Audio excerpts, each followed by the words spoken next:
Okay, hello everyone.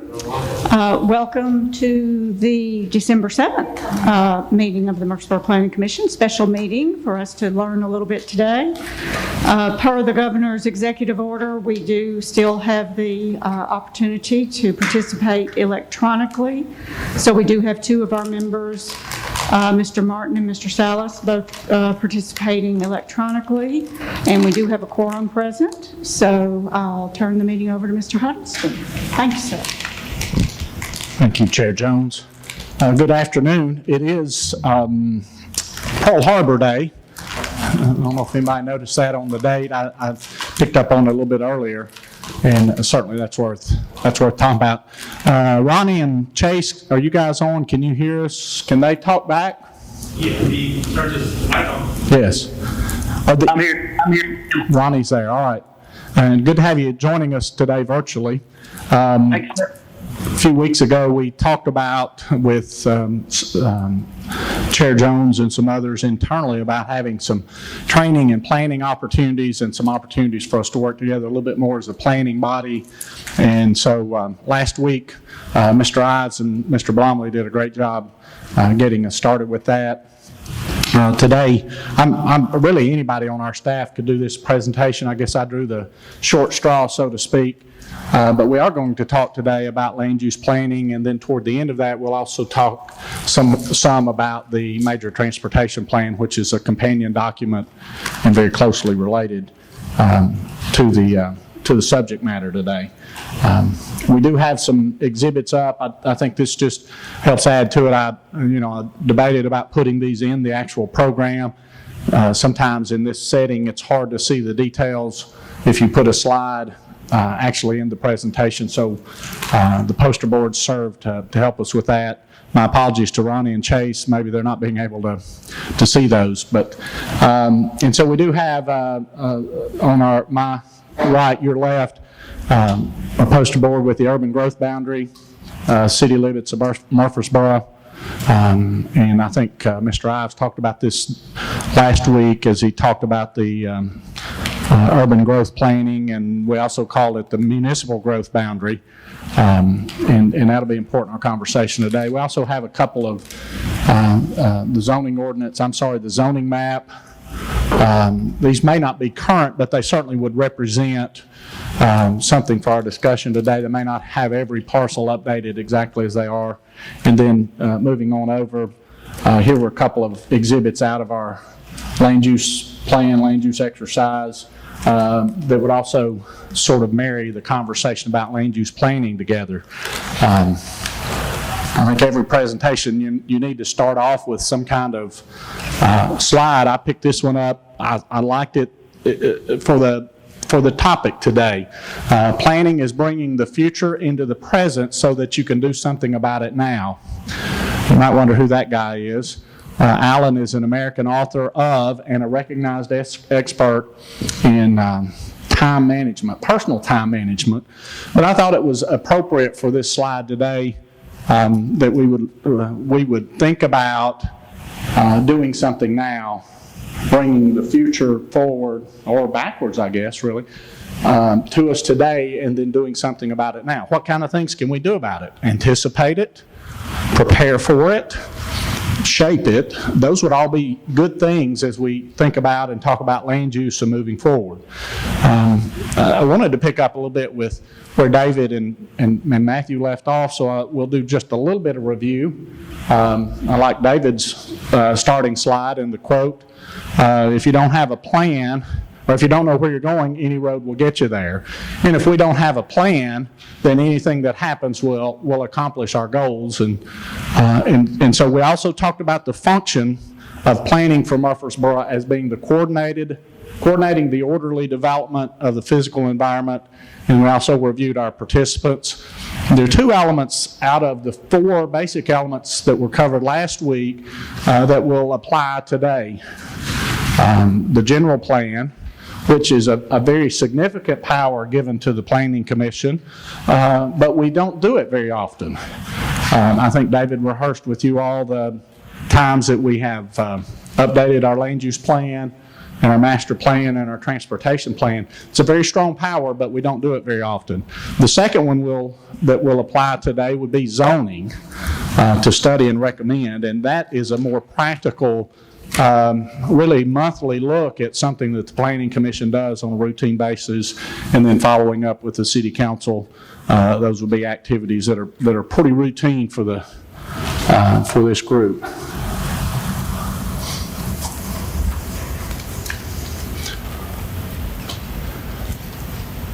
And so I found a definition, maybe looking at land use planning. We could probably go a lot of ways with this, but it's a process of regulating the use of land in an effort to promote the more desirable social environmental outcomes as well as a more efficient use of resources. And I added in there, those are issues of health, safety, and welfare. And as we talk about municipal government in the areas of health, safety, and welfare, we have a lot of latitude to set rules and regulations and create ordinances and guidance and requirements. And so land use then becomes an issue for us, and land use planning an issue for us because of health, safety, and welfare of our community. I think most of our ordinances, and I'm looking to see it, our two attorneys here, most of our ordinances, there'll be a closing statement in there, the welfare of the citizens of Murfreesboro requiring it or demanding it. And so we always go back to some of those root issues of health, safety, and welfare when we look at municipal law and municipal regulations. And certainly there's a couple of diagrams up there that maybe give us a pictogram of the process and some of the background, and where we understand a problem, we study that problem, we analyze, we plan, we implement, we evaluate, which identifies more problems. And so this matter of land use planning is never done. It's a cyclical process that we stay active in all the time. And then there are some driving forces in the upper left-hand corner of that slide that talk about some of the impacts or some of the considerations that come into play.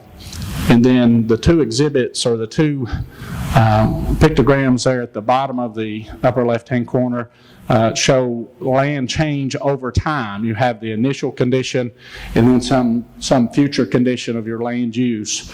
And then planning, we would be at time zero looking out to plan at some time into the future.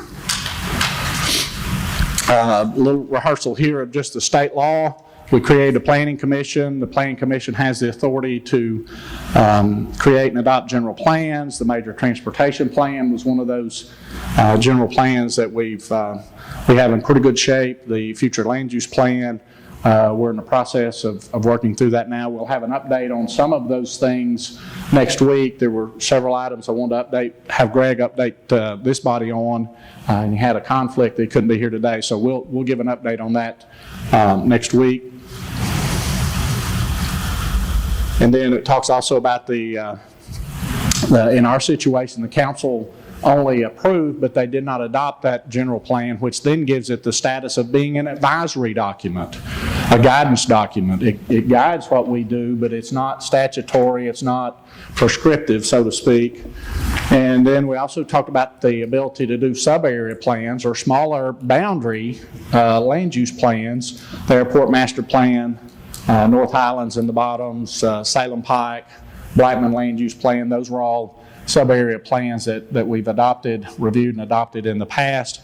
And we'll be no doubt looking at some. I think one of our maps here has targeted areas in it, and those targeted areas probably will require some level of closer study, area-wide study. Then jump over it and look at the zoning ordinance, because the zoning really regulates land use. And so the zoning then is a major tool for the staff to implement the wishes of the Planning Commission and the wishes of the mayor and council as they represent our community values in the areas of land use. Those are public bodies with the authority to adopt regulations. And so, when somebody ask us and would say something, well, I don't know why that applies to our community, I didn't get a chance to vote on it. Well, we used a representative form of government, the mayor and council serving as that legislative body, and then the Planning Commission serving as an advisory body to determine and then adopt the land use standards for our community, and that's embodied generally and mostly in the zoning ordinance. There's some other places it could be as well. And then David just covered just a little bit more about that. I say David, it could have been Matthew. I'm not sure where they were at on this one. Zoning includes the text, the ordinance includes the text of the ordinance as well as the map, and a lot of times the map is a very convenient way for us to kind of summarize and look at land use.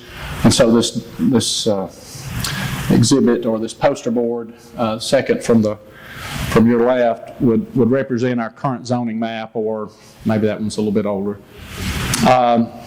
And then I think last week we talked about the difference between bulk zoning and planned development zoning, and how those two play together and then also play a part, and both are commonly used in our city to regulate land use. Establishes districts, and then in those districts, Chart 1 is sort of the 10 commandments on land use. Thou shalt not do these things in these districts. Thou shalt do these things in these districts. And those are either permitted or approved at the BZA by special use in some cases. And then we have several overlay districts that are part of that. And then probably where we exercise our land use muscles the most are in this matter of considering rezonings. That changes the allowable use of the land. David included a reference here to take us back to the general plan, and the idea or thought that we would consider that document and consider whether the the rezoning request is compatible with that. Would also part of this body's considerations would be compatibility with adjoining uses. And so this, I think, as far as land use, this is the area that we exercise in most.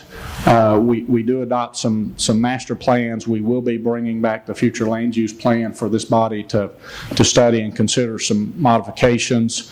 But I think day in and day out, week in and week out, this is where we exercise most of our land use. And so I'll flip that slide back up there just to then now maybe we'll start a little conversation here about the land use.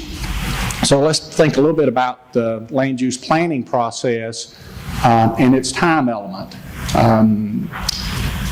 Jennifer, the age of your house today, do you know? 22 years old. Anybody got a home that they live in or perhaps lived in before or grew up in that's older than 22 years? Carolyn? 40 years. Lauren? 112. Ronnie chimed in virtually there with 112. Warren?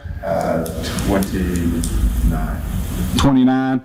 And so you say, what do you bring that up for? Well, the decisions that were made about our personal residences, either the ones we live in now or perhaps some in the past, have been long-term decisions. They were 30, 40, 50, and in some cases 100, 150 years. And so you see that the time element of what we're asking about, these are long-term decisions, and therefore we should consider the weight of time and the weight of timeliness in our land use decisions.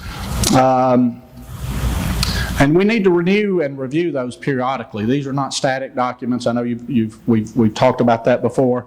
And so we should review them periodically. And we should also we're going to look forward, at least short term. I think the further we get from time zero or from our current situation, obviously the harder it's going to be to predict and plan for that future. So let's talk about a study boundary. Going back to the map we have up here, the current city limits are about 64 square miles. That's 41,000 acres at a density of 3 units per acre. If we were to convert all that to residential use, that math works out to be 120,000 residential units. if we occupy those residential units at what our census tells us is about an average occupancy of 2.5 people per unit, then our current city limits could manage or hold about 300,000 people. So to give you some idea of the relevance of the current city limits at 64 square miles, the urban growth boundary is 180 square miles. And so that's this lighter shade of yellow. And then, of course, you can see our neighboring communities with their city limits and urban growth boundaries as well. And it's 115,000 acres, and that's a pretty large area. Rutherford County is about 600 square miles, and so we're talking about somewhere between a quarter and a third of the landmass of our community. When that urban growth boundary was adopted in, I think, 98 or 99, a good bit of the urban growth area, or the municipal growth area for the city of Murfreesboro, was undeveloped, and that's not true today. And so, it would at least merit some consideration for us to look at that urban growth boundary and look and consider what's already grown in there without the input of this body, and determine, is that still an appropriate boundary? Perhaps something in a mid-range area and somewhat closer to the city limits, we can probably predict a little bit closer what's going to happen as we extend services and have the ability to maybe reach out through an annexation and grow somewhat. I think the study needs to include also those undeveloped areas inside the city. And then targeted areas, and we can target areas for a lot of things, but I think we have it's right here, I think we have 5 areas on that map that we have planned to target for economic development. And so certainly look at those targeted areas. Perhaps another target area would be for redevelopment. And I think if I personally had to have an opinion on our future land use plan, the 2035 plan, one of the things I think we probably didn't spend enough time on is looking at those areas that are changing and paying enough attention to their current use, and is that an appropriate future use. And those would be then targets for potential redevelopment. And then the question becomes, what does that redevelopment look like? Think about a recent conversation we had, Veterans Parkway at State Route 96, Highway 96. We had that conversation about those homes on the west side of Veterans Parkway and wanting to convert. And so that was an area perhaps that the land use that was there prior to the expansion of Veterans Parkway might not be an appropriate land use in the future, or it might be an opportunity for land use change of use, or for redevelopment.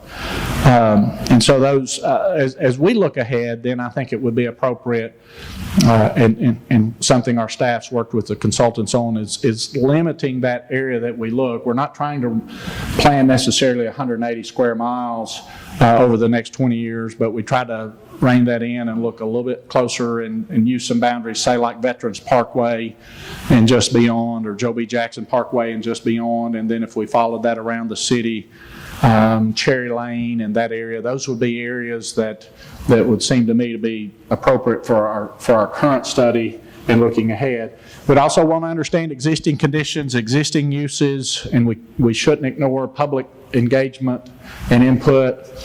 Look at those existing growth patterns. It doesn't surprise us that 2 things drive growth, I think, in Murfreesboro. One of them is access to sewer. The other is access to transportation facilities. And so those infrastructure, physical facilities have a whole lot to do with our growth patterns.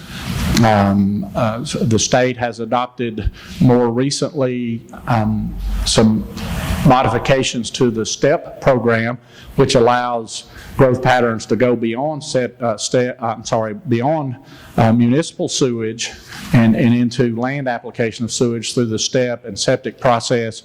And those rules and regulations have really made available a lot more land mass and a lot higher density than what was previously available, say, 20 years ago when we looked at the urban growth boundary. And this is just a practical statement. We can see very clear into the next few months or next few years, and it's likely to look a lot like the last few months, that, land use patterns don't change overnight, but they follow cycles and trends and those sorts of things. And so we can anticipate very, very well, I think, what's going to happen and how we might grow in the next 5 years. It gets a little bit tougher on that 15 to 20-year horizon, but certainly worth merit the study and the effort to think about that, so that we can, going back to the opening slide, so that we can bring the future to the present and consider its impacts now. So let's talk a little bit then about growth, capacity, and infrastructure. Land is a limiting factor in Murfreesboro. Land's a limiting factor for growth in most communities, quite honestly. Whether it's the urban growth boundary or some geopolitical boundary, all of our land mass is an island, right? Our world is made up of 70% water, and so there's some physical boundary. Although I did think about the example of Dubai, where they created land mass. I think that's not necessarily a new thing, but maybe our friends and our Dutch friends in Holland and some of those other communities built dikes and berms and then backfilled behind it or pumped the water out to make those usable land areas. So there's some ability for us to modify that, but for the most part there are going to be some practical limits, and that's true for Murfreesboro. We want to run out of land, or we might run out of something else that might limit our ability to grow and develop. And so land can be a restricting factor, will be a restricting factor. And a community changes when it's no longer in what I would call active new development. The character of that area changes. The demands on a body like the Planning Commission changes. We do a lot of greenfield work. And I think our staff would call that current planning, where we're dealing with site plans and subdivision plans. We do a lot of that. When you think if Murfreesboro were mostly built out, what would our work consist of? Well, it would consist of redevelopment and reuse. And so the nature of our community and this planning body would change, and that'll happen someday probably here for us as well. It also changes the city government. We go from active extension of our resources to active maintenance and upgrades, and I'm looking now at some of our members of our Water Resources Department, and you're really in both right now. You're doing an extension of a lot of new infrastructure, but you're also going back and rehabbing that. And as we get toward the end of that greenfield type development, we go more into the upgrade and maintenance and rehabilitation of our infrastructure.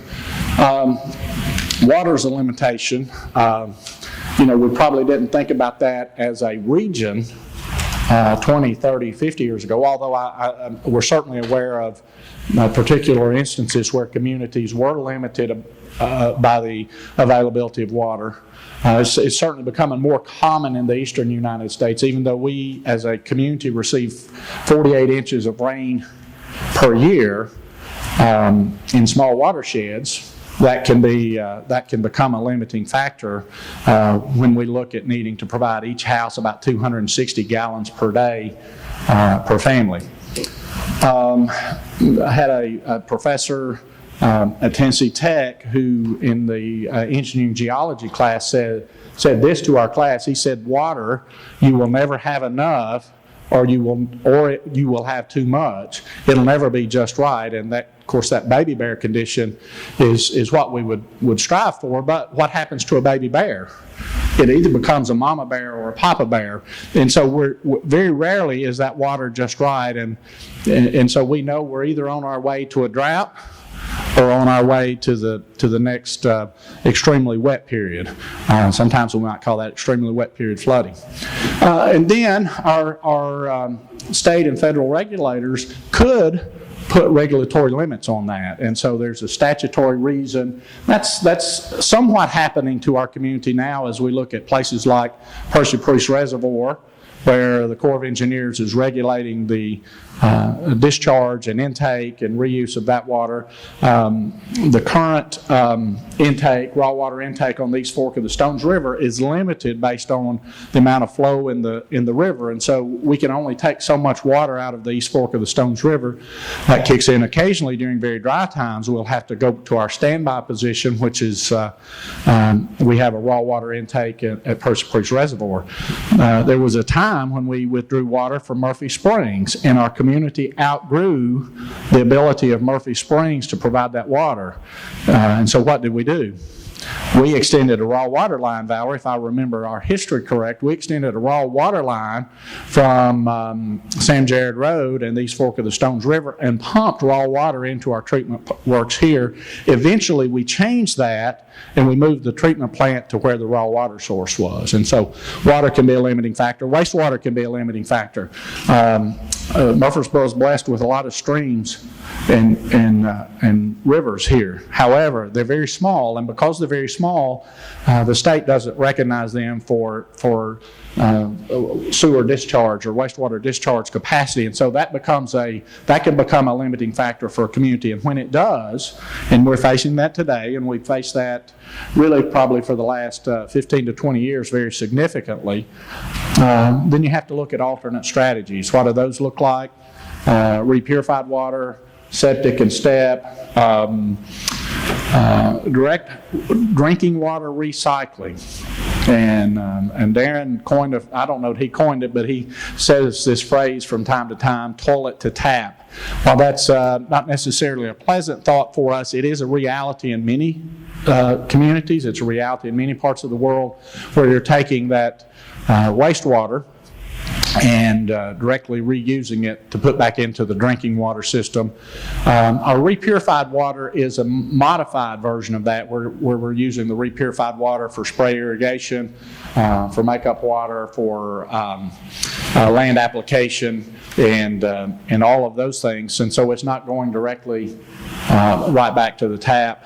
And then we also consider the regulatory use limits and the impact of regulations on our ability to provide and manage wastewater for growth and development. Roads and transportation, and that can be a limitation.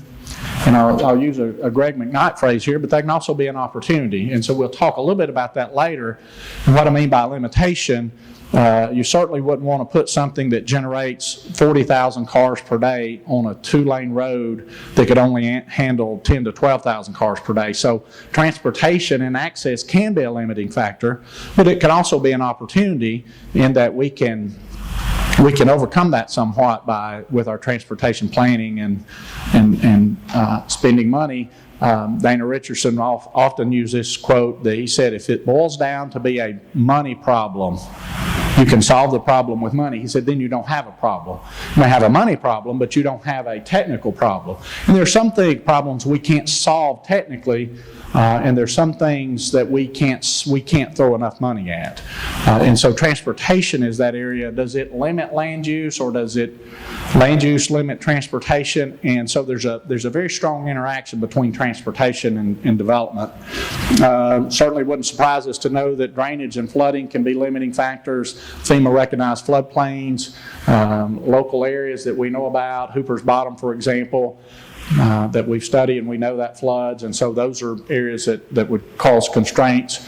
Middle Tennessee geology with sinkholes and active karst systems, there'd be some areas, some constraints based on that. Water quality may cause limitations for us as well, and that might go back to moratoriums on land use and development, which has happened in other communities. The Chesapeake Bay area for decades has been under very strict land use and development guidelines because of the water quality in the Chesapeake Bay.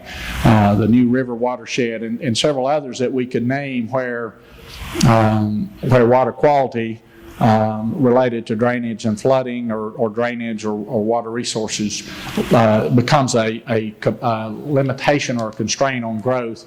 And then the landforms will also, if we look at the land, and tell us something about it. I think as we look at areas and as potential developers and owners bring properties to us, especially if it's a greenfield property, one of the things that we want to do is look at how that land is today.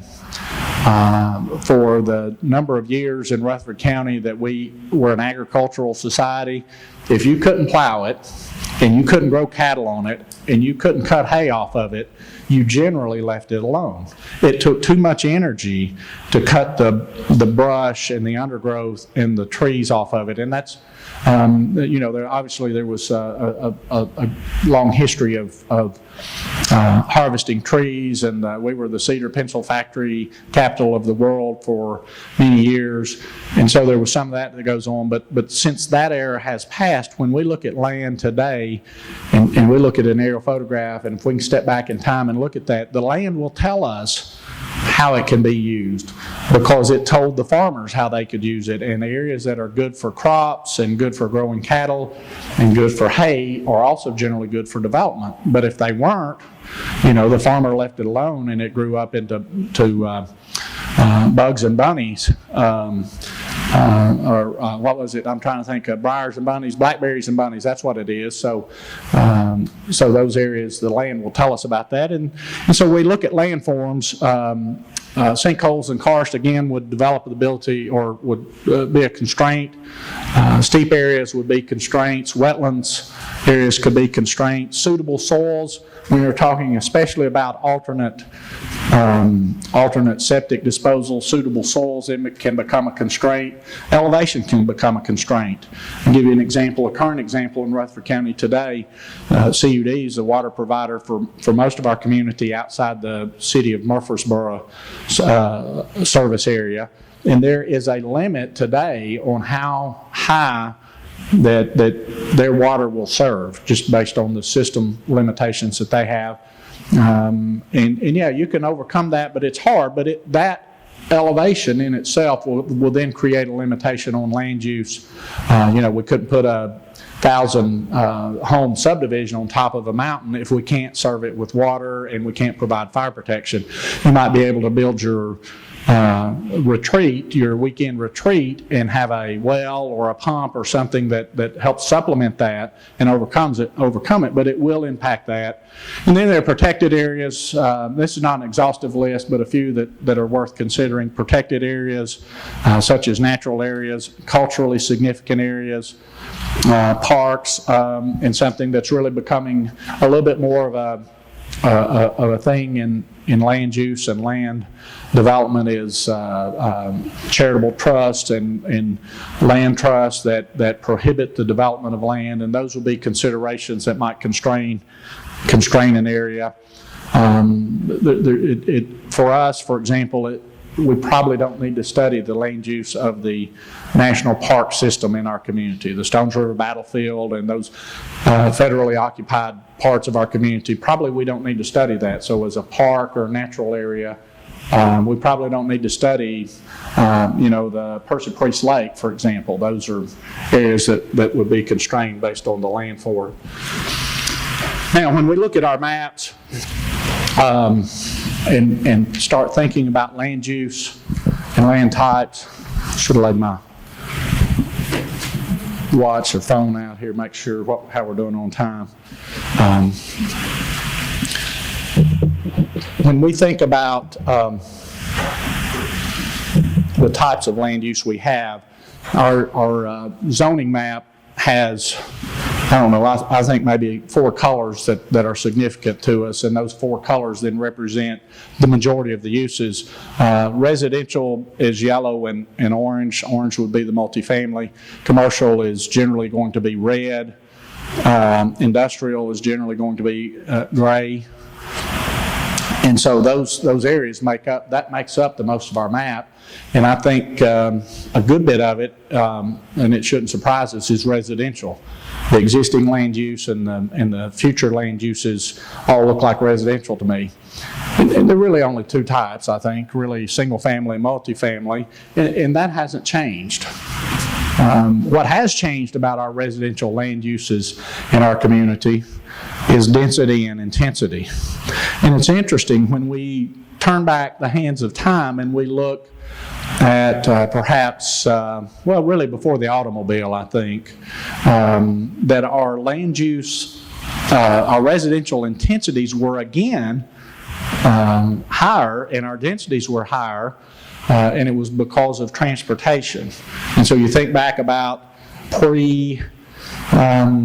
automotive worlds, pre-automotive times, and when individual ways to move around weren't that good, where'd everybody live? Well, they lived inside the city, and they lived maybe in some pretty undesirable conditions. But for our community, post auto revolution, post World War II, the intensity and the density went down, and now as our community grows, and for a variety of other factors, the intensity and the density of residential development goes up. I lumped retail, business, and office under commercial, and generally thinking about those uses as it relates to commerce and making money, although there are other uses that could go in there.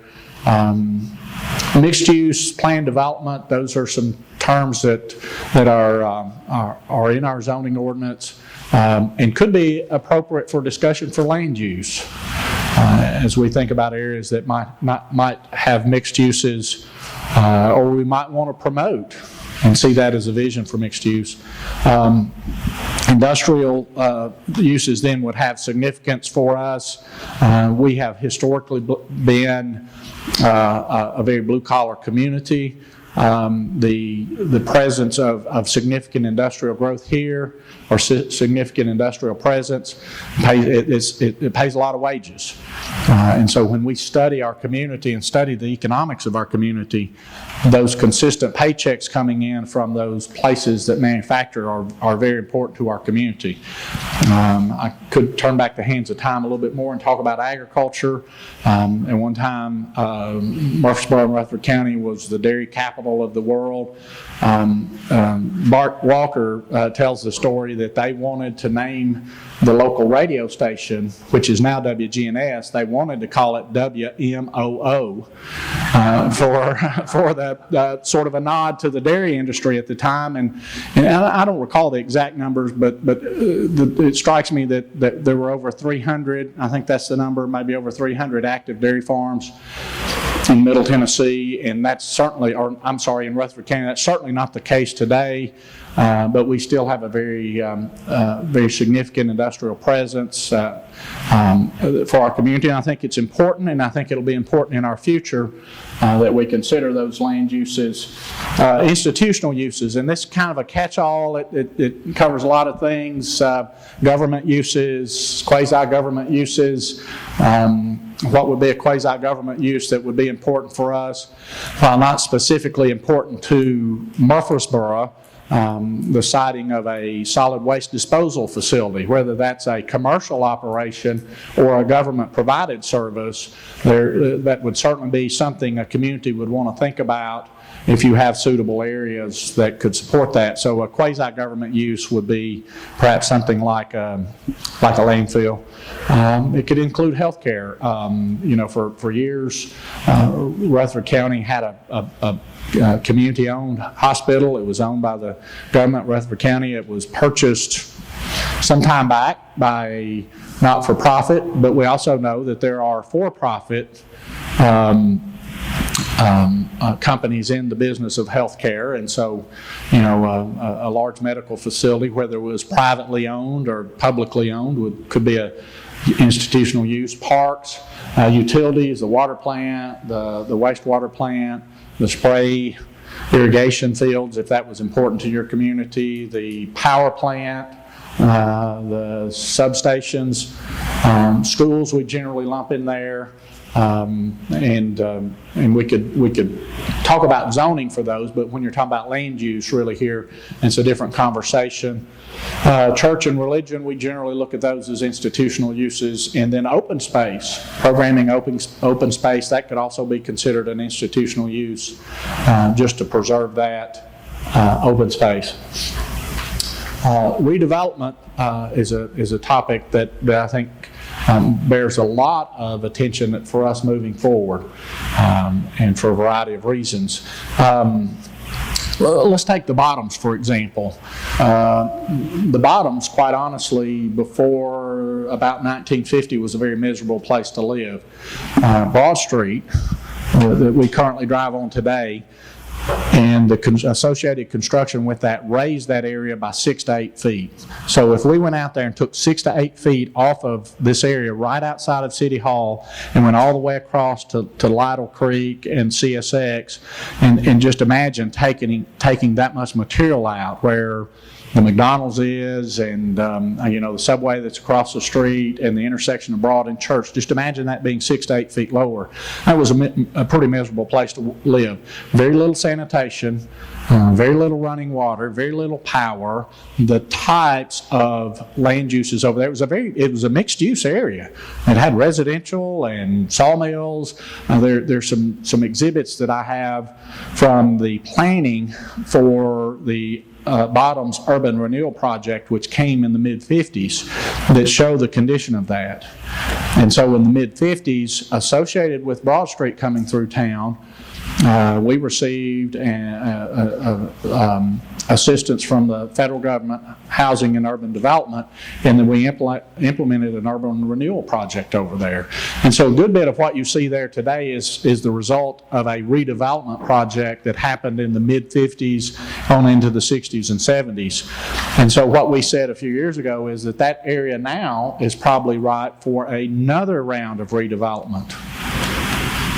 And so it's been 70 years. We adopted that the Bottoms Urban Renewal Plan, I think 1952 was the date I recall, maybe it's 54, but you're looking at a land use and a land use plan that went into place, and it has lasted 65 or 70 years. Could be longer, but so the decisions we'll make on that then would be a 20 to a 50-year decision. And it'll be that long, perhaps, in some of our land use areas before we'll have the energy or the effort or perhaps the economy to do a wholesale change of the land use character of an area or a region.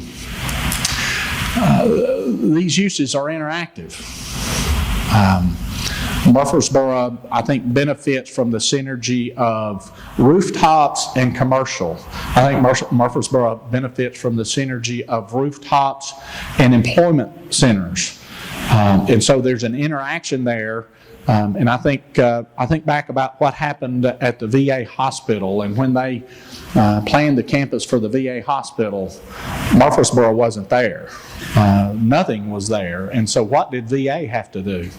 They had to provide a self-sustaining, self-sufficient campus, and so they did. They had a power station, they had a physical plant, they had a water treatment plant, they had a wastewater treatment plant.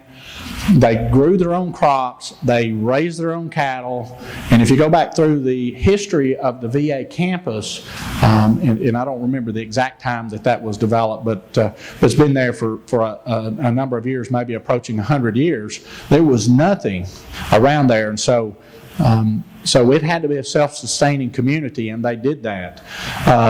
We have the benefit, I think, of having neighbors who use our services and perhaps provide homes for employees that work in Murfreesboro, but we also have the benefits of maybe some bigger neighbors. And so these land uses are interactive, and we can't, as a community, we can't necessarily say, well, we don't want any of that because we don't like it or because it's not appropriate or we want more of this. And so there's a balance to the interaction between those uses. And let's chat for just a minute then about intensity and density. And in my time with the city, and I think probably a lot of you, the density of development, the intensity of development has increased significantly. What impacts does that have? Well, it has an impact on land area. It can actually have a positive impact on land area. Perhaps if we were building residential units at 2 units per acre or 1 unit per acre to house our current population, we think about how many acres of land that would take. But what if we were developing our new residential areas at 6 units or 7 units per acre, which is not uncommon in a typical RS6 or small lot single family or townhome development at 7 or 8 or 9 units per acre. Think about the impact that would have on land area.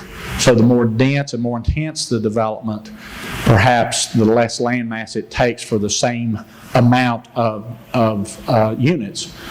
It also has an impact on our resources, and that's that's water and sewer, for example.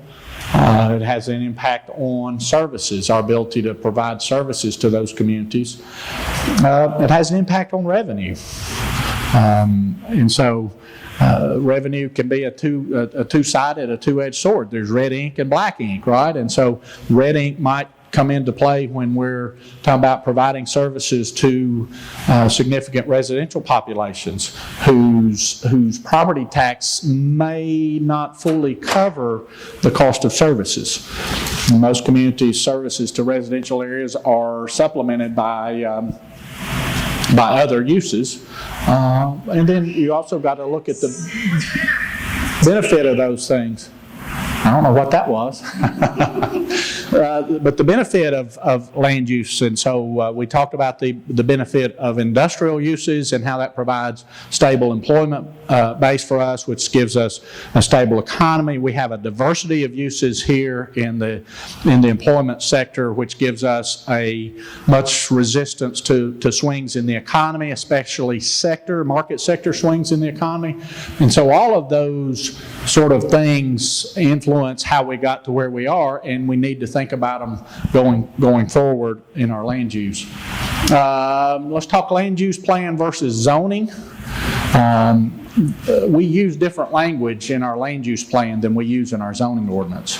And why is that? Because it's visionary. It's about establishing character, but it's not regulatory, and we covered that in our background. And so the zoning ordinance is very regulatory. It's very prescriptive. It tells you what you can and can't do. And so land use is more subjective. It's more and I don't want to use the word theoretical. I think there's probably a better word to use for this, but it's less concrete than the zoning ordinance. I think most of us humans do very well where we know our boundaries. I think about the zoning ordinance and its use of minimum standards for site plans, and we can operate very well in that arena. Well, does it have sidewalk? Is that parking stall at its minimum standards? Can they put a triplex on that property? That's a pretty easy area for it to work in. I think as a general rule, we probably struggle with the weightier matters of land use when it comes to this matter of character and visioning and planning for the future. And so there is a difference there. And so you'll see we don't use the same terms. We don't use RS-15 in our future land use plan. We might describe a residential use that might have that character of what we see in our traditional RS-15 neighborhoods. I'm looking at Margaret Ann to see we called that neighborhood conservation, neighborhood character conservation, where some areas we said we want to preserve that. We don't want to touch it. It's doing fine on its own. But we didn't use the term RS-15, residential single family 15. And so land use is not zoning, and zoning is not necessarily future land use, but zoning is about land use.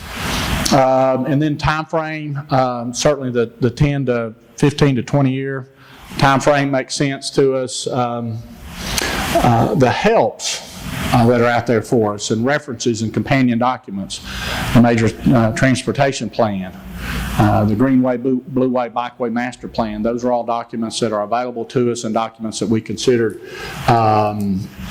The Parks Master Plan, two very important documents are housed over in the Water Resources Department, and that are the Water and Wastewater 201 plans, which are their master plans for growth, and talks about the capacities and the ability of those water and wastewater facilities to handle future growth. And are there limitations there?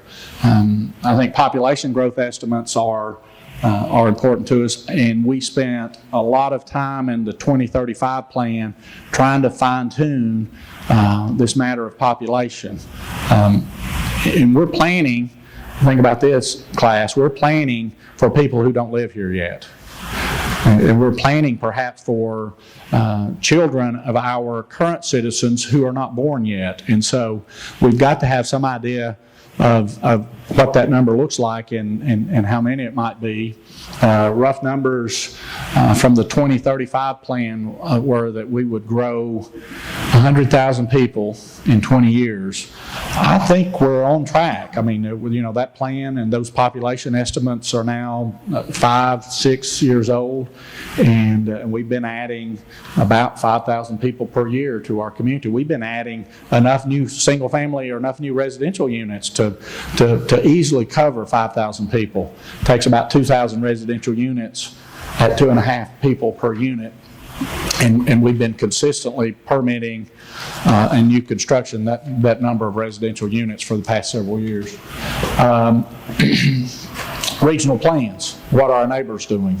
And that could be neighbors like Rutherford County, and it could be neighbors like Smyrna and Eagleville, but also needs to consider some of those other regional plans, what the GNRC and the MPO, the Greater Nashville Regional Council, and the Metropolitan Planning Organization.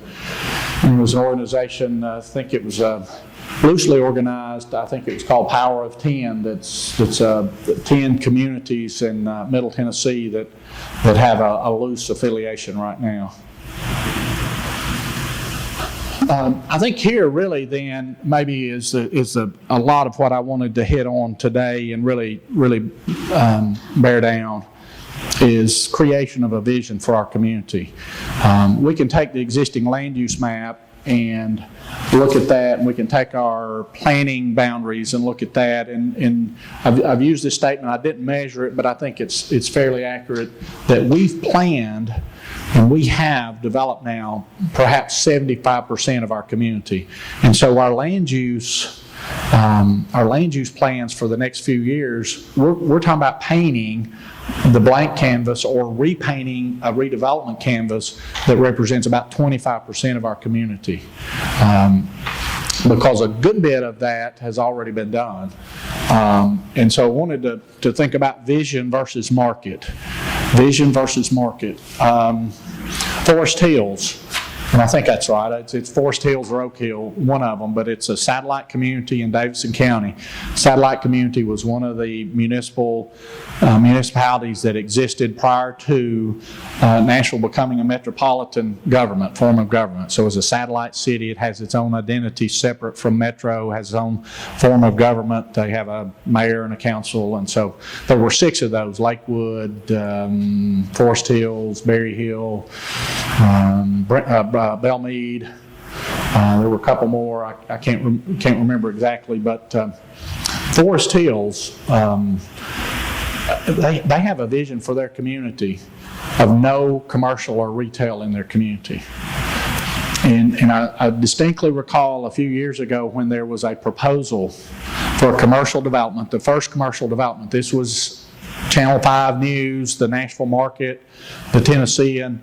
I remember reading an article about it that the city planning and city mayor and council were struggling with this matter, but their vision as a community was to say no commercial. And that's okay. That's their vision. They were in a situation where that vision could work because they went somewhere else to shop. They lived in their community and they went somewhere else for the commercial aspects. I think this is still true in Brentwood. It was a few years ago that their residential lot size was 1 acre minimum. And that's a vision that they've stuck with. And for Brentwood, maybe that works okay. But it was a vision, and it was not, both of those two examples right there, they weren't swayed by the market. Don't you know that there were some commercial developers in Forest Hills that would like to come in there and get a little convenience store or corner market, just a little piece of that commercial pie. And we might think about, the people that live in Forest Hills, they're probably above the median household income. They probably have a lot of disposable income, and they're probably consumers of a good bit of retail products. But the decision makers were not swayed by the market. There was a town that we looked at in Georgia. We were doing some work on the sewer allocation ordinance, and we ran across a community in Georgia that had about 10 to 15% of their sewer allocation or their sewer capacity left. And it was a permitting issue, much like ours. And so we peeked under the curtain just to see what they were doing in their community. And we talked to some of the officials there in that community, and they made the statement that their vision for their community was 75% industrial commercial and 25% residential. And that was their vision. And so we asked them, well, what do you do about residential? And they said, and they were a fairly small community in the metro Atlanta area. And he said, they can live somewhere else. We're here, we're at a very prime location at a couple of intersections of interstates and loop roads and state routes. And so they thought it was best for their community to stick to that vision of 75% industrial and commercial, and they set their sewer allocation up that way, and they weren't swayed by the market. They stuck with that, and so the vision works for them and continues to work for them. A local example maybe we have in our zoning ordinance. I think it's still there. I'm going to look at Matthew and confirm it still is, and it's still something that is a current zoning classification, but office general. I watched on several occasions as this body adopted office general as a land use in a rezoning application. And the idea was that office general would be a good transition coming from maybe perhaps a more intense highway commercial or industrial use. We'd go through this area of offices and then transition into into a residential area, and so we'd see that transition of uses, and perhaps it was a good vision, but the market never really supported that. And so we have today, and we continue to consider rezoning requests and alternate use requests for those spaces that we rezoned office general in the past 10 to 15 to 20 years. And so that's a counter argument to the vision statement to say, we had a vision, but the market didn't support it. And so there has to be, I think, for Murfreesboro, some balance to what the market will support and what our vision is. We could put a picture of the Magic Kingdom up here, and we could say, we want Murfreesboro to become Walt Disney World. And that'd be a great vision.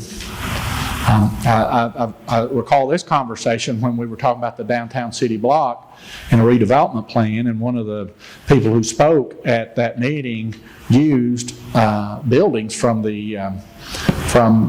Disney to say, we need to be innovative and we need to be trendsetters in our architecture and land use. And this conversation about architecture there, where we have architecture that's award-winning and very prominent in placemaking. But we're probably not going to become Disney World, and so there has to be a balance in there. I think the other factor for us on the market, the market can be a very strong influencer in another way. And so we look at what the lending practices are and what the investment practices are, and those have an impact on who comes and knocks on our door and said, I'd like to make Murfreesboro, I'd like to do a project. I'd like to conduct my business in Murfreesboro. And we say, why this development? Why this thing? Well, there's capital available. The lending is favorable on that now. And so that's a very market-driven statement. In multifamily, for example, has been that way in Middle Tennessee and probably perhaps nationwide, and it has to do with lending practices. A trend that we're seeing now, we've had a few folks knock on our doors and ask about doing standalone single-family rental neighborhoods. So traditional single-family subdivision, all rental, or developed at least with the idea that all of the units would be rental. What's driving that? You could say demand, but it could be that it's on the backside. It's related to the availability of capital and what can be put on the ground and how can it be financed and how can we let people live in there that might not qualify. They might not qualify for a traditional loan, but they could certainly perhaps qualify for rent. And so this idea of vision and settling on a vision, and I'll take us back to the conversation we had. I got to hurry because I got one more subject I want to cover with you guys. But the Clary Park, and we spent a good bit of time leading up to the consideration of Clary Park about vision and what's our vision for the Gateway and what's our vision now, looking back almost 20 years at the master plan we put together for the Gateway, and was Clary Park consistent with that vision? And so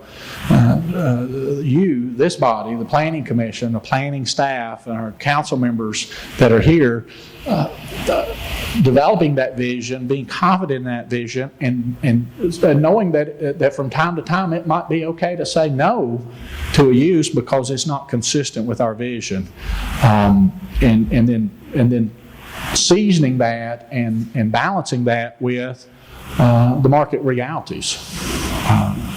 And certainly Murfreesboro has benefited in a lot of ways from our growth and development, and so we recognize that. So I would say that we're a development-friendly community. I think we'll probably continue to be a development-friendly community, which means that we're going to be influenced by market factors. We're going to be influenced by what a developer can and wants to build based on funding and financing, but somewhere in there can be a balance of that's not consistent with our vision, and that'll be okay. Uncontrollable impacts can influence our land use decisions. Rutherford County was impacted very significantly by this one factor. I'm going to take this to base realignment and closure. That's what BRAC stands for.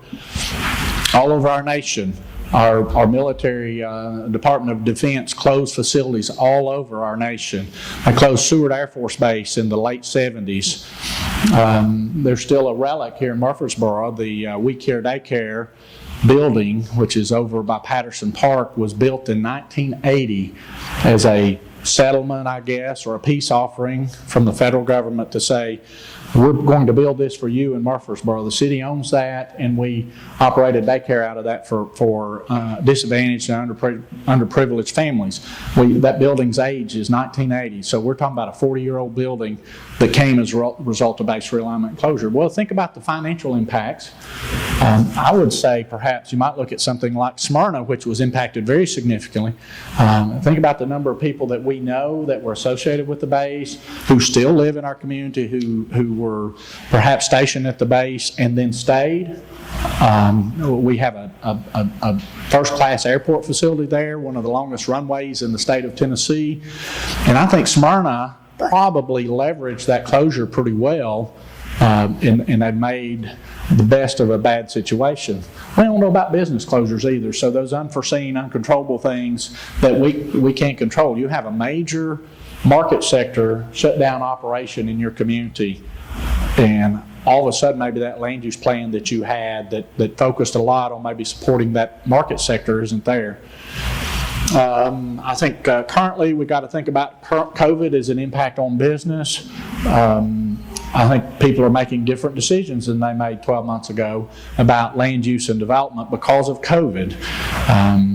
Brick and mortar might be in jeopardy for a while.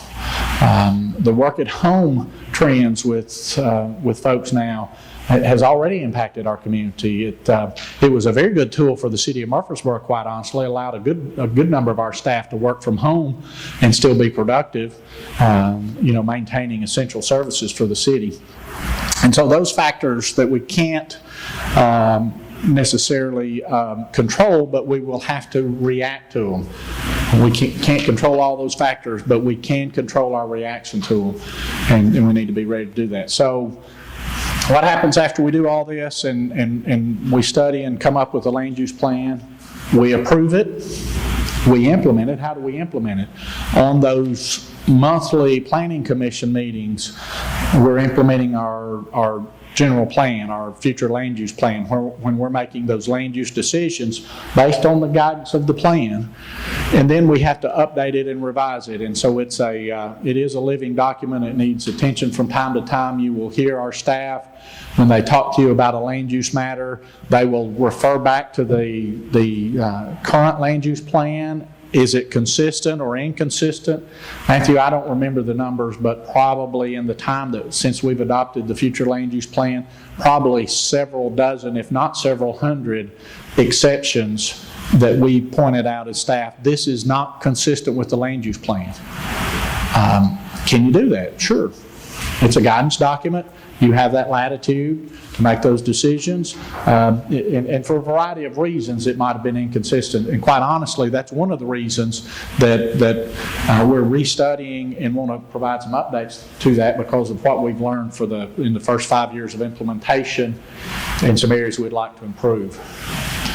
Okay, any questions or discussions on land use? We'll take just a quick break right here.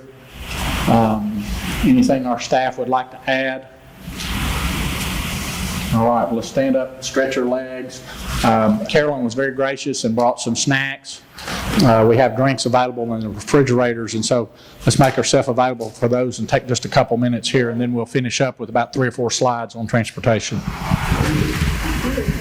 All right, if everybody's back in, you've got a refreshment, stretch your legs. We'll finish up. I've got a couple, 3 slides on talking about the major transportation plan as our next document. I did put a new map up here. That is, the best description for that map is our needs analysis. This was a document or a map that was in our 2040 transportation plan, one that I think tells the story that needs to be told about it.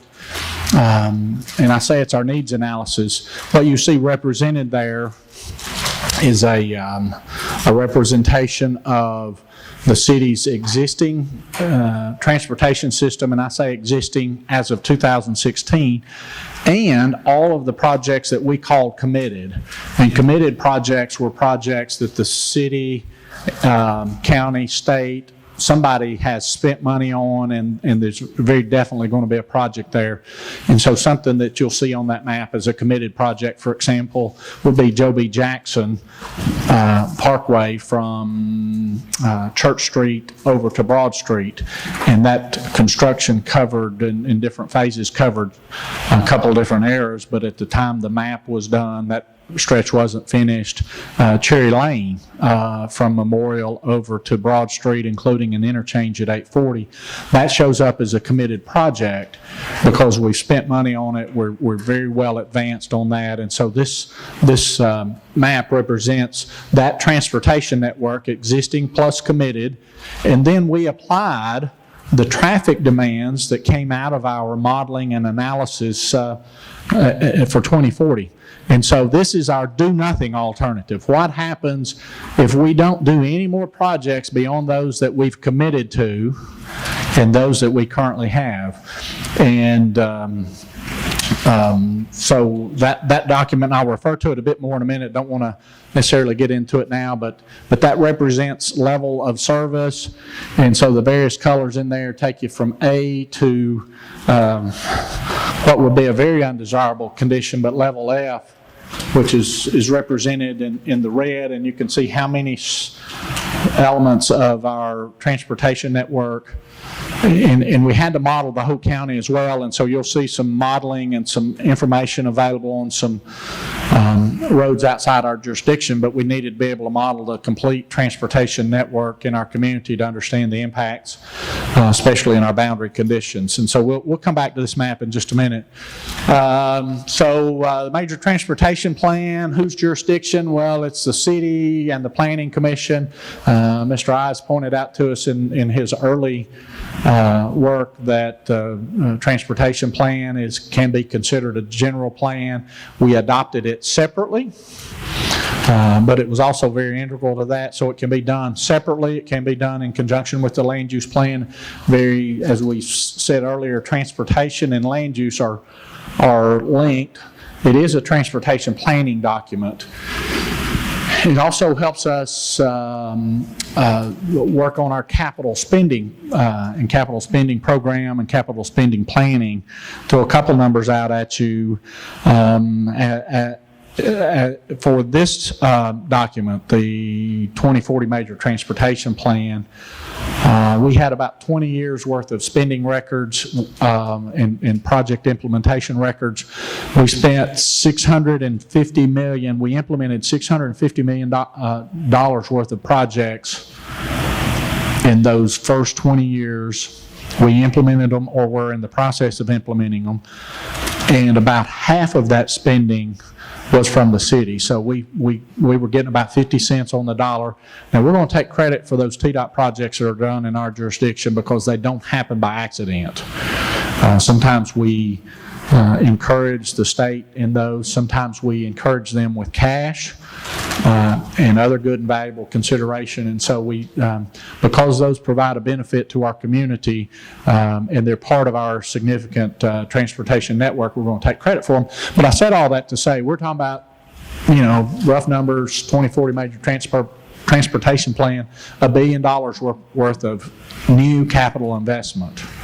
And so it's got to be a capital spending program tool as well.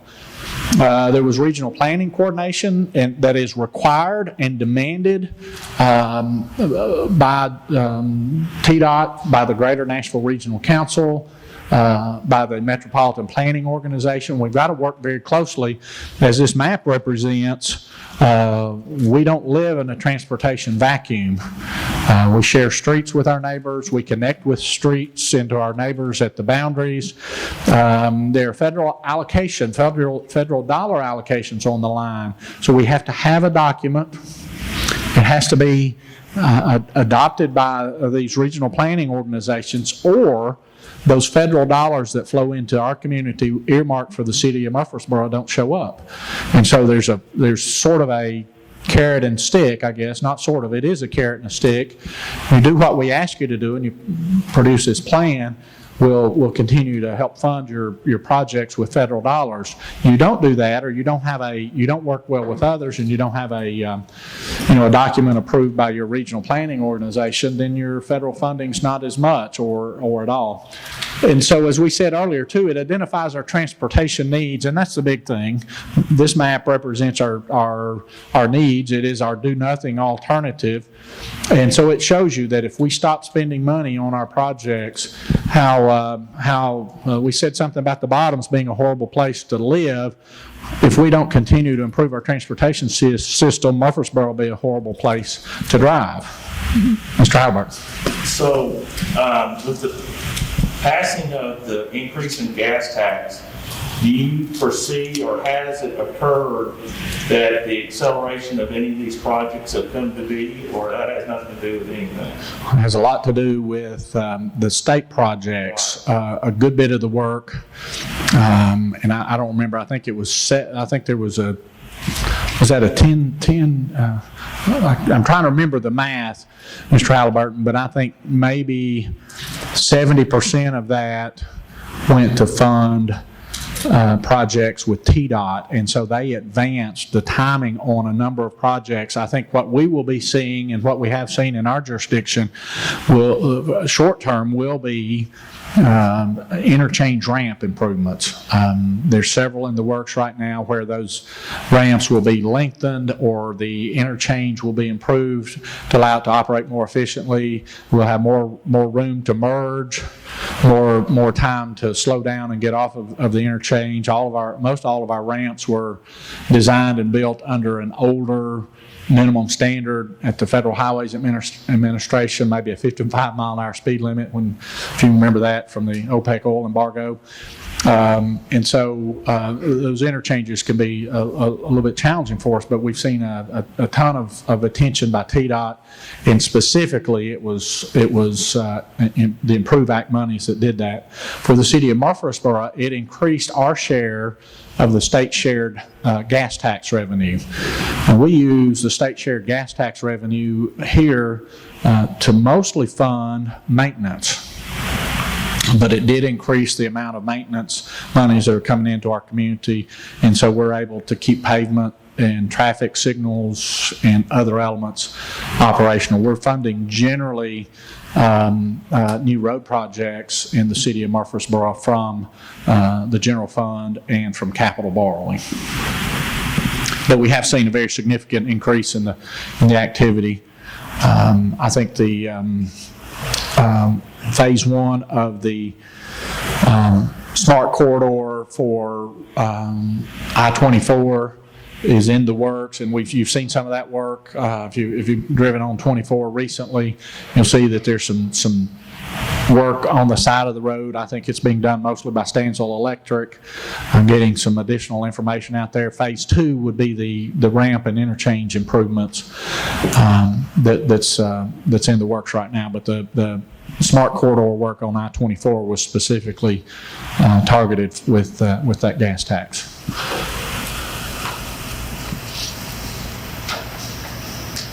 So talk a little bit about system capacity. And when we talk about system capacity, we're really talking about roadways that move large volumes of cars. We refer to those as major and minor arterials. If we wanted to get beyond sort of the local road route and get into the controlled access routes like John Bragg Highway or I-24 and 840, those freeways carry a lot more water and a lot more water. I've been a drainage engineer all my life. Now I've got to talk about traffic. They carry a lot more cars, but generally we're talking about those larger systems getting down into perhaps the collector level for us. And we're really targeting movement of vehicles with this plan.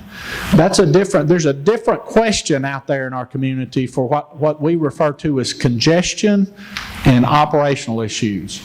There was a study that came out, and it was, I think it was even before I came to work for the city of Murfreesboro, but TDOT and Metro Nashville and a lot of folks in the Middle Tennessee region were looking at trying to mitigate congestion, and they found that 60% of the traffic delays in our region were caused by incidents. What do you mean by that? Somebody broken down on the side of the road, a traffic accident, those are incidents.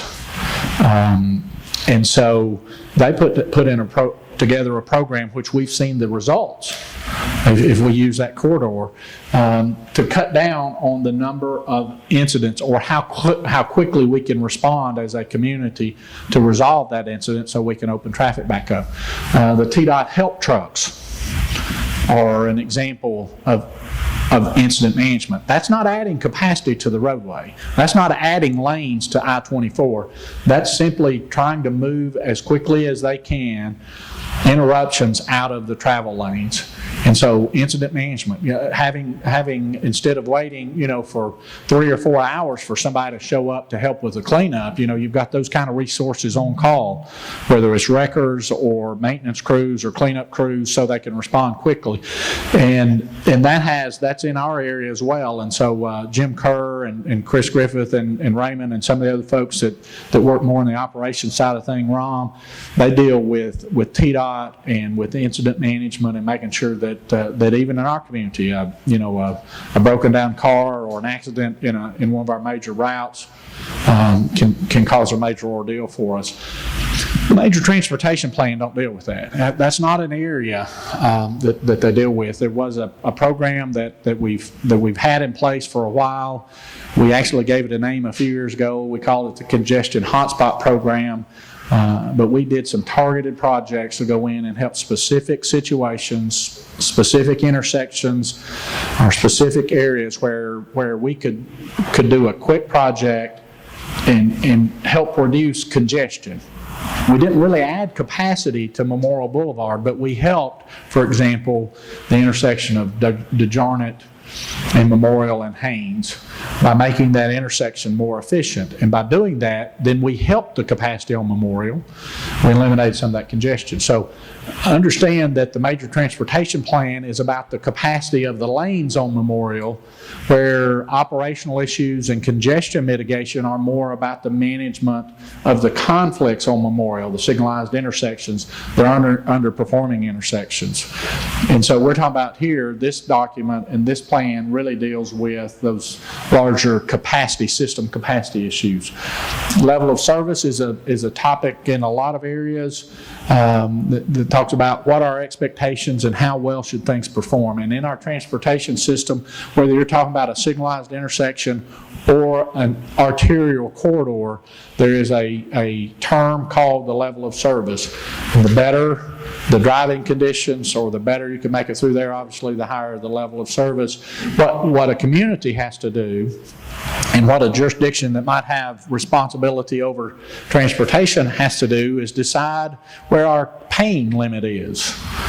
And so is it C? Is it D? When we design an improvement, what do we design for, and what's an acceptable condition? I know at a recent council workshop, there was discussion about maybe setting level B as the standard. And then we talked to the mayor and council a bit about the cost of trying to reach that astronomical cost to try to have every system operating at a level B.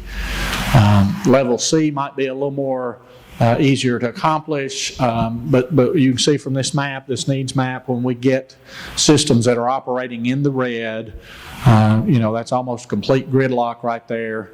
And you can see then the level of service and the discussion about that topic would come to play. It's mostly an auto-centric document. It's for Murfreesboro. It's more of a suburban model. In Murfreesboro generally, and Rutherford County generally, is still a suburban model. We don't have a significant amount of urban or ultra-urban development, and so it doesn't spend too much time, although it gives a nod or two to the multimodal issues, bikes, to transit, and some other things. Is generally, most of what you will see in there will be discussion about providing a place for automobiles to travel. So let's talk about the process for a minute.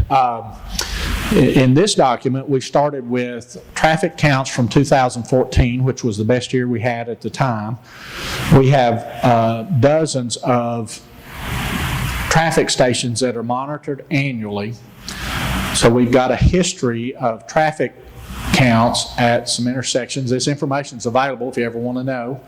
It's available on our website. It's available from TDOT, but you can go to a particular traffic counting station and look at the history of that stretch of roadway.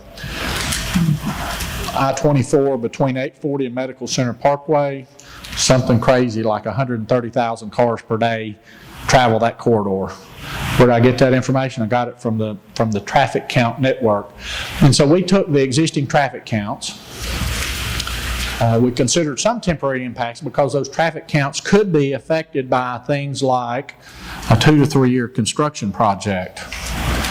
could be affected by a recently opened roadway. Veterans Parkway, if I recall, opened in 2000, parts of it opened in 2012.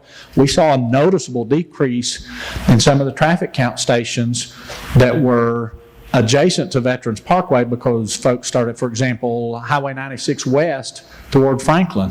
Those numbers dropped 4,000 cars per day because folks were then using Veterans Parkway as an alternate route. And so you got to consider those. But then you develop your network model. It works kind of like a water model for those of us who had to do that in college, where it finds a way, the model iterates until it finds a way to balance the traffic around the system that's provided. And that's what we do as a community. You make a decision as a driver, well, I can't go that way, it's 5 o'clock, and I know that, turning right on Memorial and trying to get to the, Sportscom would be miserable at 5 o'clock. It'd take me 45 minutes to go, 2 miles. So I'm going to try to figure out a back way to get over to that area. And I might come in the back way. And so it distributes that traffic. And so the traffic modelers work through that model, and they get a model that then gives them a good reproducibility of traffic counts versus the actual measured condition. And then we do another thing here, and this is where the land use and transportation fields come together. We generate trips and we generate traffic demand based on existing and future land use. And so we had to have, in this particular situation, we had to have a good bit of our land use plan fleshed out, and then turn that over to the traffic modelers so they could generate trip counts from those areas and from those nodes, and then they broke all that down. And so that's why I say that the land use and transportation are interdependent. We look back at that and say, well, if we make this kind of land use decision, what kind of transportation impact will it have? Will it drive the need for a larger roadway? Conversely, if we've got an underperforming roadway that we decide that we can't or shouldn't upgrade, then we probably need to limit our land use choices in that corridor. So those have to work together. Identify network capacity issues, and that's the pain, right? The level of service failures, the operational issues, and that becomes our needs analysis, and that's reflected for our current document. That's reflected here, and so that tells us where's our pain at. Warren, you have a question? Where would you say the highest pain point is there? What I would say, this is a look forward, right? This is projected forward to 2040, but that intersection of Church and I-24, I think, is probably one of our most underperforming corridors. Jennifer, do you still drive in that way sometimes? We upgraded that. I don't know if you remember, we upgraded that from 5 lanes. We paved the shoulders and striped that for 7 lanes. Probably in the last 15 years, it provided some relief. But the ability to push traffic inbound on Church Street to get onto the interstate and get across the interstate, I don't know, 77,000 cars per day or something, trying to squeeze through that space between Pilot and I-24. Pilot is Pilot's an operational issue, Exactly. right? It's an operational issue, it's a congestion issue, but there's also a capacity issue there. Joe B. Jackson Parkway helped, Veterans Parkway helped, but today Church Street, in my opinion, and I haven't done an exhaustive study on this, just kind of what I recall from looking back at the numbers and looking at the maps, and it might be the hardest for us to help. But I think it's that intersection. We've got some others that are comparable. Old Fort Parkway and 96, Broad Street and Thompson Lane. What are the similarities there? There are a lot. It's access to major transportation corridors. It's maybe limited options. If you want to go outbound on Broad Street, you've only got a couple choices in there once you pass Thompson Lane. You really don't have. I mean, there's some side roads, but they really don't go anywhere fast anyway. And so those, some of those interstate interchanges, the mix of interchange traffic with local traffic, and I'll jump over and give a pitch for a couple of projects we're working on right now in the transportation side of the house, but it's those local option bridges that we talked about with the 2040 Major Transportation Plan. One of those, the bridge that would connect Warrior Drive to West Rutherford. And so here's West Rutherford, and over here's Warrior Drive, and we've proposed a link between those two. 12,000 cars per day that it would take out of the 99 and the 231 interchanges. A second bridge project we're working on, and this one probably a little more real to us today with our agreement with Costco, and for that development plan, we pushed forward a project to build a bridge to connect River Rock Boulevard over to the other end of Warrior Drive. And so that gives you an alternative to the Cation Lane, River Rock Boulevard, and Highway 96 area. So we identify those pain issues and this needs analysis, and this heat map right here tells us about that, where the problem areas. And then we get to do what transportation planners love to do. We love to propose improvements. Well, what if we connected A to B? What if we put a roadway in here? And so some of those routes, because we haven't committed to them, were carryovers from our other plan. And so we asked the question, okay, we adopted in 2025 this major transportation plan. We haven't implemented all of those projects. Do these projects still have merit? If they do, they were pretty easy candidates to include on the list. And so a lot of the projects that came forward into 2040 came out of 2025. They just hadn't been mature and right for implementation yet.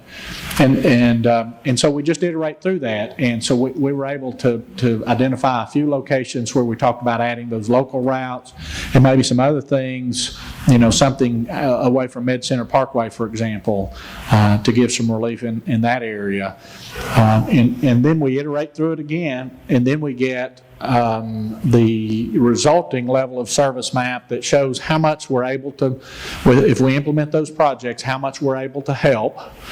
I'll tell you that we weren't able to eliminate all the red. We couldn't spend enough money on it between now and 2040, which was our planning horizon, to remove all the red from the map. And then you've got to, of course, balance that with the other physical needs of the community too. You've got police and fire, you've got schools, you've got parks. We have a lot of other things that are begging our mayor and council for funding, and so you have to balance all that out. But what I will say is that we can't make all the red go away, and one that we can't make completely go away is that Church Street and I-24 corridor. We can make it better, but we can't make it go away if we implement all the improvements in the plan. And so then we approve that plan, which has been done, and then we do the next thing, which is work the plan. Work the plan, and that's the implementation. You guys are part of that. When we bring projects through this department and this program, we go back and look at that major transportation plan, and we say, there's two things that we know we need for a transportation project, and I didn't come up with this. I give Dana Richardson credit for it. Probably somebody told it to him. There's two things we need to do a transportation project, and one of them is a place to do it. Your job, my job, the Planning Commission's job, the planning staff's job is to identify that place and then hold it and say, we've got to have this place. If we're going to give Jennifer relief on her drive in to across I-24 in the morning, we've got to hold a place for a bridge over I-24. And so place is a key thing. We've got to have a place to build it, and then we got to have money to build it with. And so the second element of working our plan is prioritizing funding and getting projects implemented and executed. When I first came to work for the city of Murfreesboro, I had several council members and several county commissioners tell me that the number one complaint that they received about the community and about the area was drainage. Since that time, the city's implemented a very significant investment in drainage infrastructure. We have a stormwater utility fee that's helped us with a lot of that. We became very aggressive in addressing drainage. We became better at planning about drainage, making sure that structures were elevated properly. We were able to replace and upgrade some fixtures, and we're continuing to do that. Today, ask a council member, ask a county commissioner, ask a planning commission member, what's the number one complaint we get about development? It's traffic. It's traffic. And the answer to that is we've got to work our plan.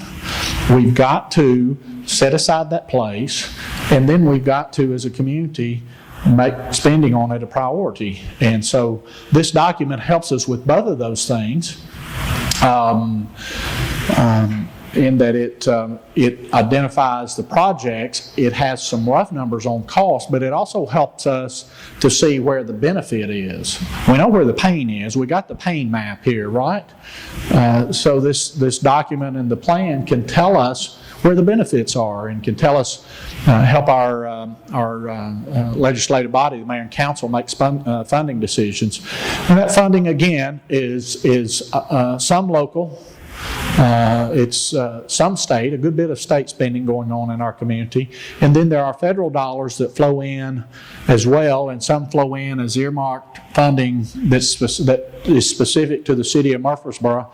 We can't spend it on anything, but we get to choose where and how we spend those federal dollars, what projects we can favor, and how we can do that. And so we leverage that money with some local money and perhaps some state money to try to implement those projects. Occasionally, we will get a project of opportunity. That's a term we like to use. That was even pre-Greg McKnight on talking to us about opportunities. We get projects of opportunities where we'll move something up because of an economic development opportunity, or because a development, a landowner or developers ready to move forward. I'll give you an example. St. Andrews Drive, you might love it, you might hate it, but St. Andrews Drive was implemented as a connector between State Route 99 and Highway 96 as a project of opportunity. There was a phase one that came from 96 down to past, what was it, was out there, it was Middle Tennessee Electric's local office, the Kroger at Cason in 96, the Coles, and all of that. We implemented phase one, and then to go from State Route 99 to the south back up to where Evergreen Farms was developing, we did a cost reimbursement program where the city funded the design and construction. The developers helped us master plan that, and then they reimbursed us as projects developed out there. What was the benefit to the community? Well, they got a road to drive on years, perhaps even decades before it would have been finished in the natural course of land development. And so projects of opportunity come in front of us from time to time, and you'll see those when we talk about them at Planning Commission, and then when we talk about them and bring them up at the City Council. What's the benefit for the community? Well, the benefit for the community is we get that project, that needed project. We've already talked about our needs. We get that needed project showing up and being available to traffic much earlier than if we'd been able to wait on it to naturally develop, or to wait on it to become a city-funded project. And so we're going to always look for that opportunity, in this body, and the processes that we work through help us identify those opportunities, and then help us to give them the right context, and then to bring them forward to the decision makers for consideration for review and approval. So we're going to work that plan. And you'll hear us say as staff sometime in response to perhaps a public hearing, what are we going to do about traffic out here? And my response is, we're going to work the plan. It's usually not one development project that got us, where we are. And it didn't happen overnight, and it's probably not going to get better overnight, but what we do know is we got to work the plan. We've got to see, for example, Med Center Parkway have 6 lanes all the way to the interstate to help manage the traffic in that area. We've got to work the plan, and so you'll see us continue as staff to go back to that and bring that back to you. Then we got to update it and revise it from time to time. Occasionally things come up where we change our mind on a route for whatever reason, or we need to add a route, and we'll do some mid-course corrections. But every few years, I think 2003, 2004, we were working on the 2025 major transportation plan. It was adopted, it was revised a couple times, and then in the 2015, 2016 timeframe, which was really only about halfway through its planning horizon, we revised it and came back with a 2040 major transportation plan. This document will need attention perhaps in the next 5 to 7 years. If land use patterns continue and our transportation spending continues, we'll want to revisit it and see how we're doing and make sure nothing's changed. So we'll update and revise that from time to time. And flip this back up there to say that the actions we take today by bringing the future into the present helps us do something about it now, helps us influence its outcome, help us prepare for it, help us accommodate it, help us to shape it. And so in your actions as a advisory body, as an administrative appointed body, you've got some very heavy powers in here. You get a chance to use them for good, to allow us to work through those things and make our community better for land use and for transportation. So we've got time for discussion, a couple of questions. If you want to do that, we'll do about land use or about transportation. Any of those, I just want to remind you that we'll be back in here a week from today at 2 o'clock. Darren will be talking about sewer system allocations and upgrades at that meeting. And now it's time to plan, or at least ask questions about planning. Any questions, comments, discussion, staff, planning commission? Very well done. Hey, Sam, has there been a study or evaluation of what the Bridge Over Broad project did to improve the functionality of that intersection? So It looks to me like it's better. I drive through it every now and then, but is there David's, yeah. signs of how it is now compared to what it was before? David's question was then based on what, and I'm saying this for Ronnie's benefit. You still there, Ronnie? I'm saying this for Ronnie and Chase's benefit. David's question is, has there been a post-implementation review of the Bridge Over Broad to see what it's done? David, I'm not aware of one. I think the kind of the proof's in the pudding. That was at the time that Bridge Over Broad was proposed, was the busiest surface intersection in the state. Some 39,000 cars per day were trying to make its way through that intersection.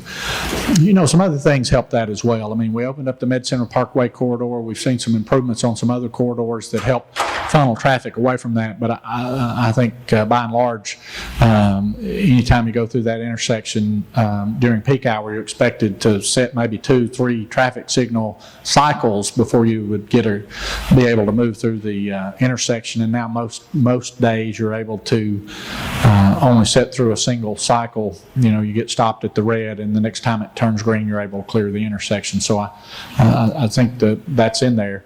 Now, that is a 20-year project, so it had a planning horizon as well. And so there perhaps will be a time when we'll see that that improvement start to show its age and maybe start to have some capacity issues as well. I am here too, Sam, just so I didn't cut out. We're just checking on you, make sure you're still awake. No, I'm sure you're still awake. It was the speaker, I'm sure. Anything else from the group for the good of the order? If not, I'm going to ask Ms. Jones to come up and take over as the chair again.